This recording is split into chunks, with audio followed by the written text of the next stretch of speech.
Bathala ng Hilaga, bathala ng Timog, bathala ng Silangan, bathala ng Kanluran, naway ang lahat ay makapamuhay ng ligtas, mapayapa at maunlad. Ngayon naman po ay aking babahagi sa inyo ang ilang pamahiin na dapat tandaan habang tayo ay nakikipagsapalaran saan mang dako ng daigdig naroon ng bawat isa sa atin. Disclaimer, ang ibabahagi po ng inyong lingkod ay mga lumang gabay po lamang alinsunod sa inilathalang pamantayan ng sinaunang lihim na karunungan at kaalaman ng mga sinaunang Asyano. Bilang panimula, ang oras ng pagligo ay malaking salik sa ating buhay upang mapaganda ang buhay at makapamuhay ng masigla. Ayon po sa lumang gabay, mainam pong maligo bago mag alas 7 ng umaga, lalong-lalo na sa mga naghahangad ng magandang kapalaran at maunlad na pamumuhay, sapagkat ito ang pagkapanahon ng pinaniniwalaan ng mga sinaunang Asyano na gumagalaw ang mga bathala ng tubig na sina Hydros at Poseidon ng Griego upang magsaboy ng positibong enerhiya, lakas o kasiglahan. Mainam ding maligo ng tanghaling tapat o mula 11:59 AM hanggang 12:30 PM kung tayo ay naghahangad ng kaaya-ayang ora o figura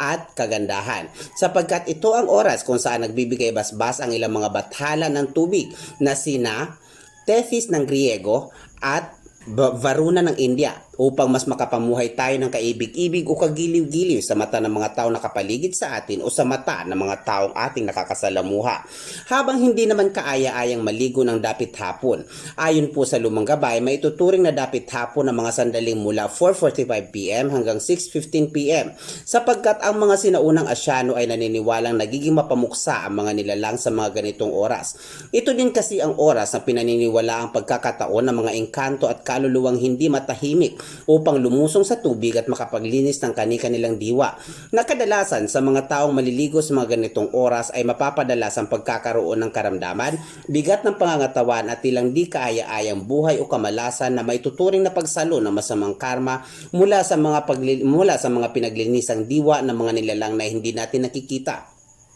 Ang lumang gabay din po ay naglalahad. Ang salamin ay hindi kaaya-ayang itapat sa mga lokasyong nahagip nito ang mga masasamang imahe o figura gaya ng maruming ilog sa labas ng bahay, maruruming basura, magulong buhay at malungkot na buhay ng mga kapitbahay, tapat ng main door, tapat ng hagdanan, pataas man o pababa, tapat ng ulunan o headboard at gilid ng headboard, sapagkat ito ang sanhi kadalasan ng masamang panaginip o bangungot, hindi kaaya-ayang enerhiya ng ating pangangatawan o kalusugan at hindi maayos na ugnayan ng pamilya sa loob ng tahanan at pagdanas ng krisis pang pinansyal. Ang lumang gabay din po ay naglalahad na hindi mainam magkaroon ng puno ng papaya sa tapat ng bintana, sadyamang itinanim o ligaw na tumubo, sapagkat ang puno ng papaya na tatapat sa bintana, mapaunang palapag o mataas na bahagi ng bahay o gusali ay magdudulot ng kalungkutan at pagtangis, bunsod ng pagkawala o pagpanaw ng ilang mahal natin sa buhay sa anumang kadahilanan at maging ang pagdanas ng mga suliraning pangpinansyal